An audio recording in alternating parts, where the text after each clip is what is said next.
Airport पर flight में बम की अफवाह फैलाने के आरोप में बेंगलुरु से एक शख्स को गिरफ्तार किया गया है। शख्स की पत्नी एयरपोर्ट पहुंचने में लेट हो गई थी। शख्स नहीं चाहता था कि उसकी पत्नी की फ्लाइट छूटे, जिसके बाद उसने फ्लाइट के टेक ऑफ में देरी करवाने के लिए धमकी भरा फोन करके बम की अफवाह फैलाई थी। हालांकि उसका झूठ पकड़ा गया और उसे पुलिस ने गिरफ्तार कर लिया। आरोपी की पहचान बेंगलुरु के विलास के रूप में की गई है।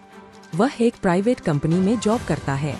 विलास की पत्नी इंटीरियर डिजाइनर है। मामला 24 फरवरी 2024 का है।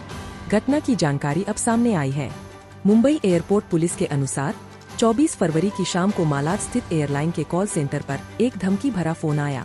फोन करने वाले ने दावा किया कि मुंबई से बेंगलुरु शाम 6:40 बजे रवाना होने वाली फ्लाइट नंबर QP 1376 में बम है। फ्लाइट में बम की फैलाई अफवाह। 167 यात्रियों को ले जा रही फ्लाइट टेक के लिए तैयार थी, तभी एयरलाइंस के अधिकारियों ने धमकी के बारे में सूचित किया। एयरलाइंस के अधिकारियों ने एयरपोर्ट प्रशासन, फ्लाइट कैप्टन और पुलिस को इसकी जानकारी दी। कैप्टन ने एयर ट्रैफिक कंट्रोल ATC को मामले की सूचना दी। विलास ने मलाड स्थित अकासा एयरलाइंस के कॉल सेंटर में फोन किया और प्लेन में बम होने की सूचना दी थी। सभी यात्रियों को विमान से बाहर निकाला गया और विमान और उनके सामान की गहन जांच की गई। हालांकि कोई संदिग्ध वस्तु नहीं मिली और धमकी भरा फोन झूठा पाया गया। आखिरकार काफी देरी के बाद विमान आधी रात को बेंगलुरु के लिए रवाना हुआ।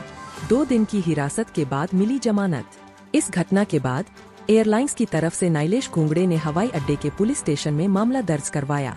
इसके बाद पुलिस ने भारतीय दंड संहिता की संबंधित धाराओं के तहत मामला दर्ज किया और आरोपी पर धमकी देने का आरोप लगाया। जांच के दौरान टीम ने धमकी देने के लिए इस्तेमाल किए गए मोबाइल नंबर का पता लगाया, जिसे उन्हें बेंगलुरु के रहने वाले विलास तक पहुंचा दिया। विलास को हिरासत में लेकर पूछताछ करने के बाद उसने फोन करने की बात कबूल कर ली। बेंगलुरु की एक निजी कंपनी में कार्यरत विलास ने बताया कि उसकी पत्नी एक इंटीरियर डिजाइनर है। वह काम के सिलसिले में एक ग्राहक से मिलने के लिए मुंबई गई थी। वहां से उसे बेंगलुरु वापस लौटना था, लेकिन वो एयरपोर्ट पहुंचने में लेट हो गई। उसने पति विलास को इस बारे में बताया। विलास नहीं चाहता था कि उसकी पत्नी की फ्लाइट छूटे। उसने फिर फ्लाइट को लेट करने के लिए प्लान बनाया और फोन करने उसमें बम होने की धमकी दी। उसने ऐसा इसलिए कहा ताकि फ्लाइट उड़ान न भर सके, लेकिन ऐसा करना उसे भारी पड़ गया। पत्नी को नहीं मिली विमान में चढ़ने की अनुमति। विलास को शनिवार को गिरफ्तार कर लिया गया था। फिर 2 दिन हिरासत में रखने के बाद मंगलवार को उसे जमानत दे दी गई। उधर फ्लाइट में देरी के बावजूद अकासा एयरलाइंस ने विलास की पत्नी को विमान में चढ़ने की अनुमति नहीं दी।